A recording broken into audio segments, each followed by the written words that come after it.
Where I'm from, you can't think. You gotta. It's gonna happen. Eventually, something's gonna happen. If you fight somebody, you're gonna get shot. If you don't fight nobody, you're gonna get shot. So it's just basically like when it happened, I'm just like, damn, I'm gonna die. This is about to be it. Yeah, they fired 37 shots, probably like 38, and I was hit like 9 times, 9.5. I was grazed once and then shot 9 times. When he shot me, you know, I actually died for like 15 seconds. You know, they had to bring me back to life. It was a winter time, so it was real cold.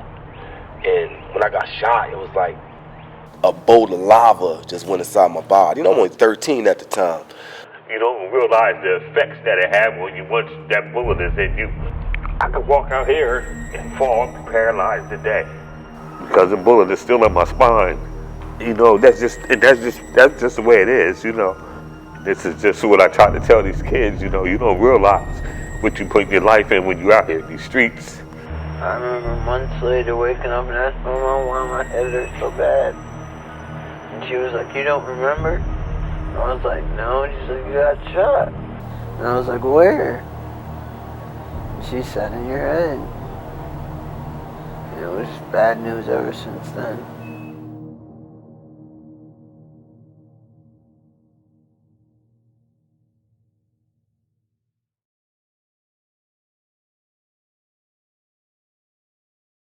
Where I grew up at, it was a special place. It was loving, it was caring, you know, all that nurturing. You know, one tribe raised all children, but on the flip side of that, it was also the projects. Drug dealings, shootings, robberies, violence, you know. I mean, I started out young, so I was, you know, the first gun I carried was my dad's. And every time he at work, I'm stealing his gun. I'm going out in the neighborhood with it. I was 12, 11. I'm not one of these type of people that saying I started from the bottom and all that old crap that they be saying I started from the bottom. I was never on the bottom. My mom and my aunt, my family, we wasn't rich, but we always, we might have had lights out before, but they came right back on, or whatever the case may be, you know what I mean? I had a pretty easy childhood. I would consider it to be a great childhood. Mom and dad, grandmother, my whole family was involved with my upbringing. My mom and pops was great parents, always made sure that we had what we had. But at the same time, I had to deal with a lot of other stuff. It was addictions in the house. My parents was great parents, just know that. You see things in our neighborhood and poverty that, you know, that you sometimes want to get accustomed to, you know. You know the right from wrong, we know right from wrong, but sometimes wrong seemed right at the time. I'm Dr. Dale Dangleben. I'm the trauma medical director, trauma surgeon at Penn State Holy Spirit in Campbell, Pennsylvania. There needs to be a re-education of a community that does not trust, right? I come from that community, right? So I understand the frustrations. I understand the things that are not common. But I think what needs to happen is a re-education from a grassroots standpoint and evaluate what leadership truly means in a community. Leadership is very, very important. But what we consider leadership is truly not leadership in terms of where we need to go. I grew up in Hoover homes. I'm the first of 6 boys. My mom was into drugs. You know, she had a bad addiction, which back in those days, that's when the crack hit. Crack hit our communities bad. It hit us hard. I don't blame my mom because no matter what, she still gave us everything, but I was always looking up to the ones on the block, the ones on the corner. Drugs, killing, girls, whatever. That's what people flock to. That's what's popular in Harrisburg. Doing the same thing over and over, getting the same result is called insanity. And that's what we're doing in our neighborhoods. In the inner city of this country, is we're going back to the same programs. We're trying to do the same thing over and over that have failed us through decades and decades. Because look at the things that we celebrate. All right, I played sports. I played cricket. I played soccer. I played basketball. Right, and that's great. That's a great outlet. But that is not all. Right, I fell in love with academia. I'm a chemist by training. We have to celebrate these other things and show the children and show the youths that there is more to what they've been told they can be. First thing I said was to the guy who fired the gun was, "You messed my career up." Only thing I knew was sports, and only thing I could think about was sports, and I know that's what can get my family out of this situation that we were in. The doctor comes in, he says, we'll be amputating from the toe to the ankle. Well, when I was growing up, it was like real hard. It was like real hard because my dad was in the streets, and my mom, she was like back and forth from the streets to working. My mom and dad, they try to do their best. I don't remember how the shooting happened. I just remember when it was a fight that broke out, and then shots just rang all over the place. Like, I can't remember where they was even coming from. So many shots, I can just smell the smoke. And then I got hit in the back of my leg, and then I fell. That was the first shot. I think that broke my femur bone. And then it was like I got hit in the stomach. I felt that shot. But while I'm like crawling back, it was just shots coming from all over the place. Yeah, they fired 37 shots, probably like 38, and I was hit like 9 times, 9.5. I was grazed once and then shot 9 times. Typically, folks that we see are shot more than once. And what we'll worry about, number one, is what's the patient's blood pressure and do they need to be resuscitated? The ones who are able to talk are usually, scared, right? And the most common thing we hear is, I don't want to die. So typically these patients will spend several days or weeks, sometimes even months in the hospital. Again, it depends on what's injured. If they have a devastating neurologic injury, like a spinal cord injury, and they're paralyzed, we have to work on their rehab, and they may need to be dependent on a ventilator or a breathing machine to help with their breathing. They may also need artificial feeding. And if there's multiple organs involved, and that typically will be the case if you have multiple gunshot wounds, especially to your torso, then they'll need to recover from all those injuries. We have to worry about how to feed those patients because often the intestines are involved as well. I had to do a month on bed rest, so I couldn't walk on my leg. But then I had to go through 4 blood transfusions, so it was like bad. And I had a machine breathing for me, so I really couldn't. They said I couldn't breathe on my own. Recovery can also be very long, particularly if they have neurologic injuries, then they'll have to go to rehab. Spinal cord injuries will typically involve the longest rehab or perhaps a lifetime of paralysis and needing assistance. We've seen a lot of gunshots to the head, chest, face, right? Kill shots, I call them. So yes, we've seen an increase in the amount of gunshots and increase in the mortality with these type of injuries. It was a drug-related shooting. I was into drugs and using drugs, selling drugs, whatever. And that's when the drugs really first came into town in late 80s, early 90s. Mine was a target hit. You know what I mean? I was targeted, the hit. I got shot right in my lower back and the bullet lodged in my spine and instantly fell in the street, and I got up and I was able to run, but it was like a half a block away before I collapsed. There's a subset of patients that when they wake up and we save their life, and I've seen this maybe 5 or 6 times in the last year, the belligerence, the anger of get me out of here, I want to go seek revenge. We had one young man who we literally just saved his life, and he was in the recovery room tearing things apart, wanting to go back out on the street to find out who shot him. I was shot once in the chest, which hit my lung, so I had to have biopsy, so I have a partial right lung. I also got shot in the right foot. But to be honest, my thinking was I wanted to kill him. Like, I said that I was going to, murder him. That was my thoughts. It's been 30 years, you know what I mean? And a lot of people might think, oh, it should be over that. Nah, you ain't been shot then if you think you over that. Like I was one of the ones in the city, like doing a lot of the shootings. I was one of the ones in the city taking from our people. When I thought I was doing something real or I thought I was doing something cool, that was the thing to do, but it really wasn't when you think about it. Folks that are victims of violence and, any kind of violence, whether it's a gunshot wound or psychological violence or other physical violence, there's a lot of secondary effects. They may be afraid to go out. There's a lot of fear. Along with that comes a lot of depression. There's inability to function. If their mental health concerns aren't addressed properly, then that can lead to substance abuse, and then it's just a vicious cycle. I was just out hosting an event in downtown Harrisburg. The event was over, and we had got invited to an after party that wasn't too far, located in uptown Harrisburg. We went to the after party, started to have a good time, and then my best friend who had a problem with somebody who was at the after party kind of got into it with another individual. The altercation turned into pushing and shoving, and then that it led to me trying to leave the after party and run out the house, and that's when I got shot in the back of my leg. I think PTSD is definitely a real thing. It's something that we don't talk about a lot. It's something that we talked a lot about while I was in the military, and even within the military, they still struggle to deal with it. PTSD, I know I was definitely diagnosed with that. It was definitely a battle mentally. I had to go through therapy, a couple different psychiatric evaluations. I think people kind of fail to realize what it does to you. Being a little bit more paranoid, I think the emotional and mental toll is definitely where, what affected me the most.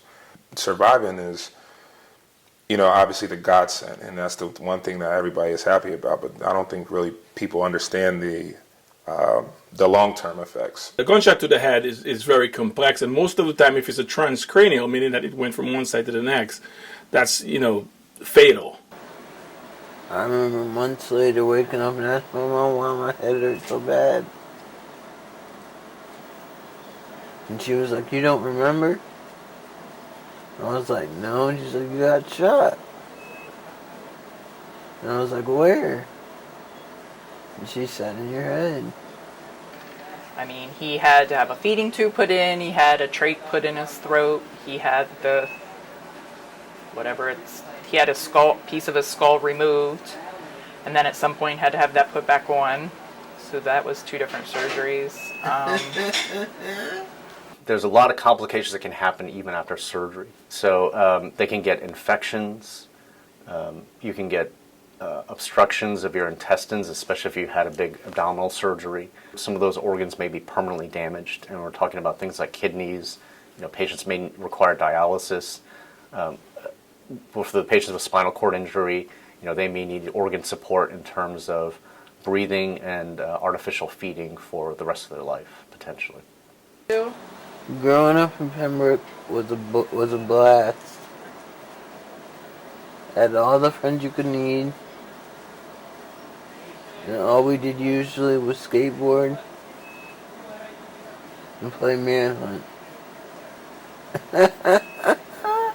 He was a good kid. He was never in trouble with the police. He didn't hang in the streets and do bad things.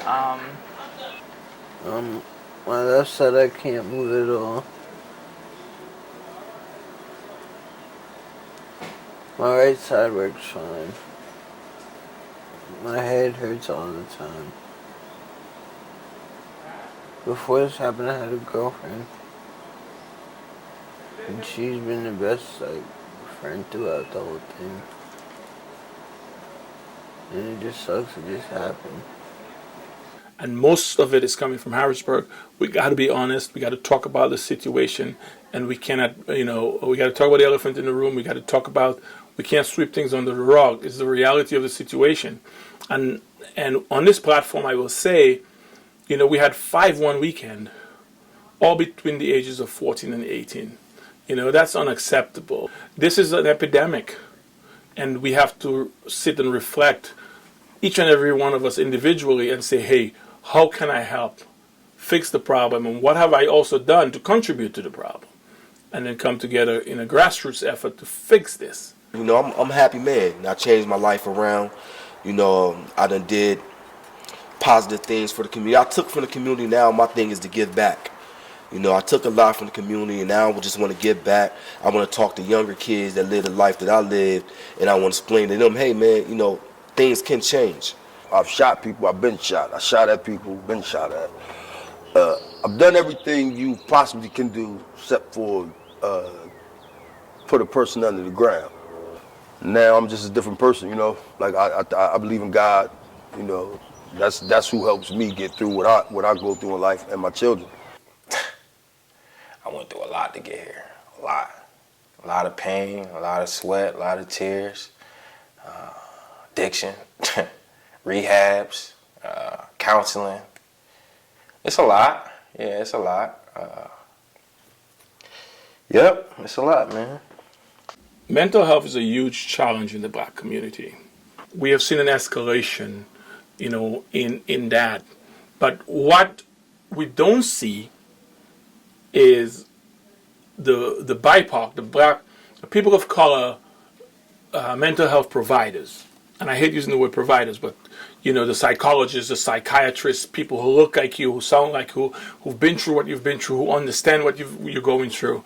We don't have that piece. So there's a disconnect with that. So mental health is a significant issue. Depression and anxiety, if I can tell anybody, take it very serious. Talk to somebody. Right now, you're catching me still on a journey. I'm still on a journey. I didn't look like this a year ago. I was 250 pounds, fat, depressed, hair all wild. You could look at my face, tell I wasn't the same. If their mental health concerns aren't addressed properly, then that can lead to substance abuse, and then it's just a vicious cycle. Then they can't work, they can't make an income, they can't support their families, and it may even spiral into homelessness. It may become, turn into suicide. I know a few people who committed suicide. I understand it, although I was never there. I understand it though. If you ain't been through nothing in your life, and something really hard hits you and depression hits you, it's very dark. Depression is if I could simplify it, it's being in a dark room with nobody there and you don't got nowhere to go or nothing to have joy about. If I can tell you anything about depression, that's what it is. It's a black room. Just turn every light off in here right now and that's what you'll get. And I think we've seen more mental health issues with everything that's been going on in society lately, right? Because there's a lot of frustration being the black male in society, even as a trauma medical director, trauma surgeon, and the pressures that come with that, right? So, for example, I'll put this on camera. If I get pulled over, the natural instinct is for me to get nervous, right? It's not that I'm suspicious, right? It's just that I'm nervous. So there's a lot of things that build into society that has us the way that we are. It made me feel like if I'm on a short time, then I have to get everything done. And that's what made me hungry. Like when you see me, you see I'm doing music, I'm writing books, I'm shooting movies, I got shampoo and hair conditioner, I'm breeding dogs, I got a truck company. I'm doing all these things because growing up I felt like I didn't have a lot of time, so I feel like I had to get everything done. Like that was my motor, that was my fuel. Like I got to get everything done before I can't do anything no more.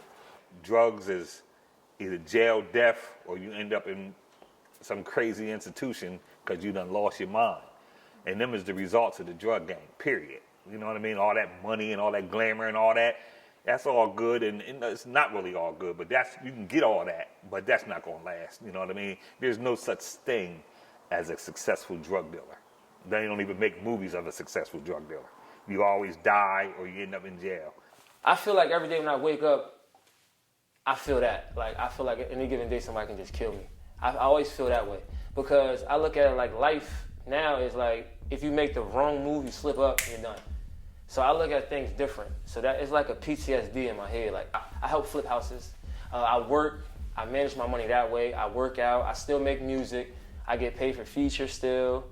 I'm more closer bonded with my kids now. So I just do a lot of stuff different than what I was doing a couple years ago. So yeah, I feel like everything I went through in my life is just to get where I'm at today.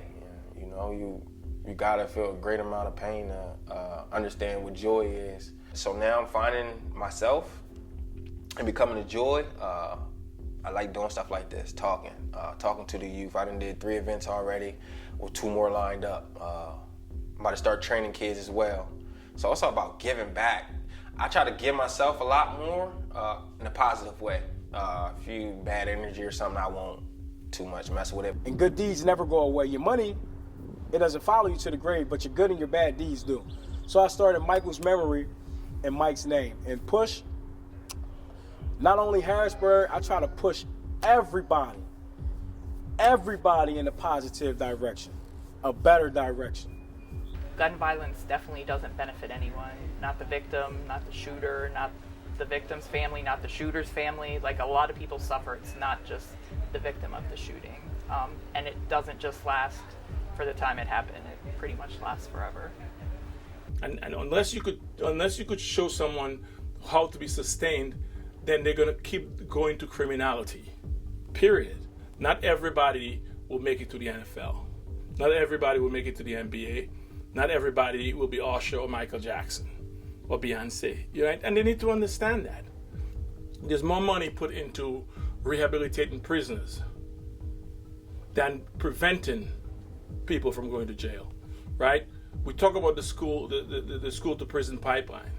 Right? So there's more money going into these type of systems than actual paying for the arts, right? Internships, fellowships, right? Teach people trades. So we need to refocus what we teach the kids, right? So the carrot that's been dangling in front of the black youth for 20, 30 years is what I call faux. It's fake, right? So where is the money? We think that it's in a certain genre of music or a certain genre of sports and things like that, but what percentage gets to go there? Where everybody's putting their banking their whole life on these systems, when there is so much that we can do as a people. And that's my message that I have been going about for 10 years now, telling folks that you can be whatever you need to be, right? And we don't have to depend on folks telling you that you need to play sports, that you need to sing, that you need to dance, because that was the agenda.